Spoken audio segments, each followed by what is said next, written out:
Hello and welcome to Forrester's webinar on Workforce Transformation Strategy, a spotlight on India. My name is Dane Anderson and I am the Vice President and Research Director for Forrester in Asia Pacific. Forrester conducted this study to understand the trends, drivers, and challenges firms in India face to deliver effective workforce transformation. Though this is a paid study, it has the same rigor and independent methodologies which Forrester uses for any of its research. For the purposes of this study, we have not limited ourselves to specific industries of company types or sizes. Therefore, the study bears a rich reflection of the India market as regards to workforce transformation approach through technology. We learned a lot through this study, and I'm interested in sharing the results with you. For those of you unfamiliar with Forrester, we work with business and technology leaders to develop customer-obsessed strategies that drive growth. A core focus of our research is customer experience, or CX, and this is an area that we have been researching for almost a decade now. We have an excellent understanding of how CX affects financial performance of companies and what drives CX. One of the things that we've learned as part of our research is how important employee experience is as a part of corporate strategy and also as a part of customer experience. Companies which are placed higher on our customer experience index also place a higher importance on employee experience because they know and they deeply understand how important employee experience is to drive success toward their business goals. Specifically, you won't get by on one without the other. Now at Forrester, we refer to studies of all types, and this was an interesting study which was done by Teresa Amabile, who submitted an article for the Harvard Business Review on her research. And what her research has found is that what makes people happiest at work is getting things done. When workers sense they're making headway, their drive to succeed peaks. Now this is important because it runs counter to the conventional wisdom that a positive workforce relies on having good coworkers, having good customers, pay per performance, so on and so forth. The fact of the matter is that what is most important for making people happy at work is the ability to get things done at their job. At Forrester, and our research on customer experience has shown us that there are really three core elements of positive customer experience: effectiveness, ease, and emotion. We call these the three E's. Effectiveness refers to customers' ability to get value from the experience. Ease refers to customers getting value without difficulty. And our research tells us that the third E, emotion, is in fact the most important. It has the biggest impact on customer experience. And this refers to customers feeling good about the experience. The employee experience also has three key drivers. Now these aren't a one-for-one correlation or link with the areas immediately to their left, but these are the three core areas of positive work employee experience. The first is productivity, as I mentioned before, and this is the ability for employees to get their work done. A second important driver is facilitation. This refers to employees believing their organization helps them focus on their most important work. And then finally, there is the element of connection. Employees feeling connected with their work, colleagues, customers, and purpose.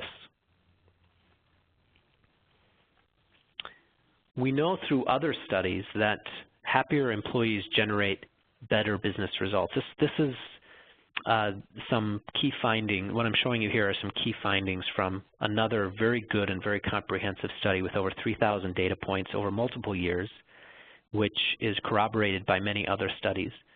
And it establishes that companies with higher employee satisfaction and sense of fulfillment generate 81% higher customer satisfaction and 50% lower employee turnover. And there are direct financial benefits from happier employees as well. For each standard deviation increase in turnover, there is a 40% drop in productivity and a 28% drop in profit. I'm sure you'll agree that these are very important results and they are non-trivial. Now, effective workforce transformation relies on three core pillars.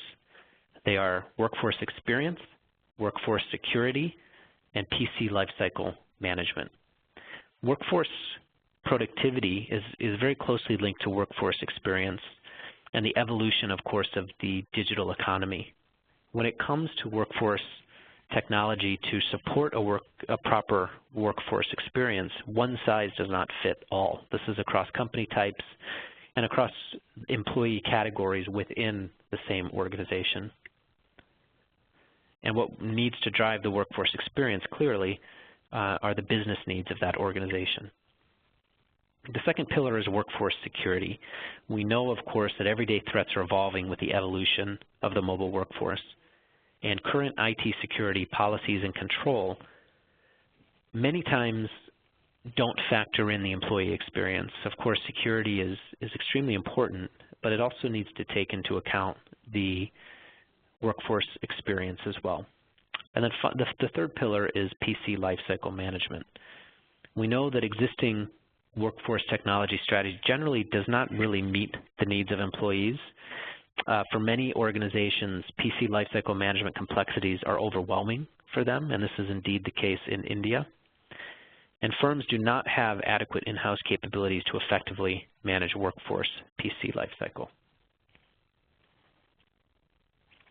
Turning to the study that we conducted to learn more about the impact in all of these areas in India, we found that firms in India missed the link between improving employee experience and delivering enhanced customer value. In fact, we also found, compared to other countries in Asia Pacific, that India placed a lower priority on customer experience. In the other countries we surveyed, customer experience was generally at the top, and as you can see here, in India, it ranked second. Another troubling sign in India is that organizations haven't created a strong enough connection between addressing the needs of employees and improving the experience of their customers. There are three key methods to evaluate or assess workforce technology needs. The first is to conduct a workforce technology satisfaction survey. This is a good step to take. It can tell you what is working, but it really doesn't tell you too much else that you can build a strategy around when it comes to workforce technology.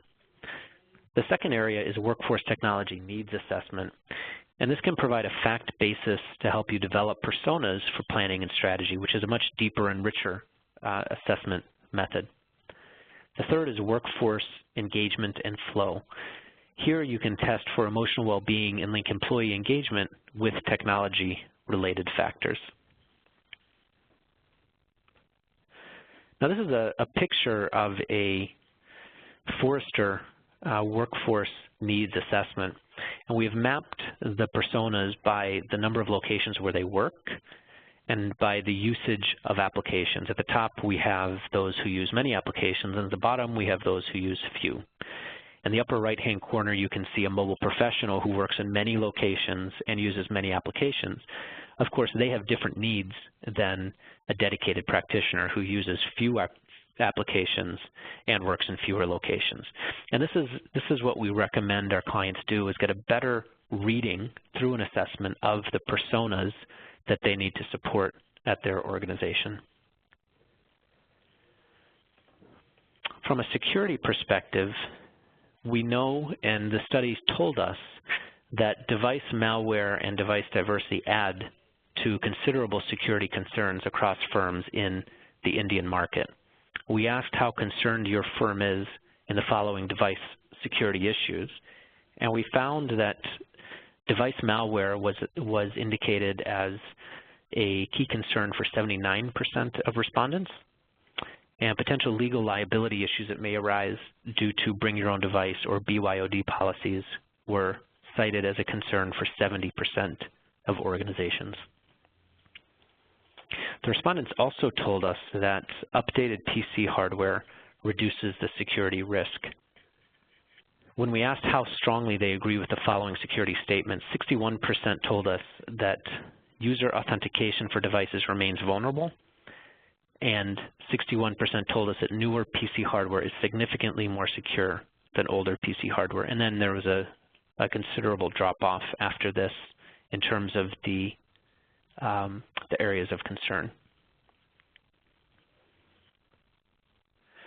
The study also indicated that high PC lifecycle management costs will lead to increase in reliance on technology partners with holistic solutions. When looking at the attributes that the respondents valued to support their end-user computing, at the top of the list was the ability to scale deployment on demand, and underneath this was knowledge and experience with my firm's industry and vertical-specific processes. So I'd like to leave you with 3 core recommendations from this study. The first is to focus on employee experience and the linkage between employee experience and customer experience, as well as the financial results of your company. We recommend that you make employee productivity and experience a top priority, develop a rigorous, repeatable approach to regularly assess employee technology needs, and assemble a cross-functional workforce experience working group.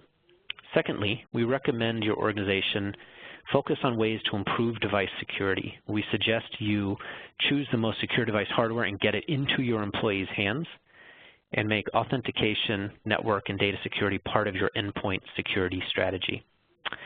And finally, we recommend that you spend more time focusing on how you can efficiently manage your PC lifecycle, which oftentimes means partnering with vendors who can automate the PC lifecycle for you from the factory to the employee, and also focus on reducing the PC refresh cycle so that you can generate more value from the PCs when you buy them and throughout their entire life cycles. If you would like to learn more about this study, you can contact your Dell representative, and I'm sure they will get you a copy of this study. Thank you very much for listening. I hope this was helpful, and I wish you the best of luck in the development and management of your workforce transformation strategy. Thank you very much.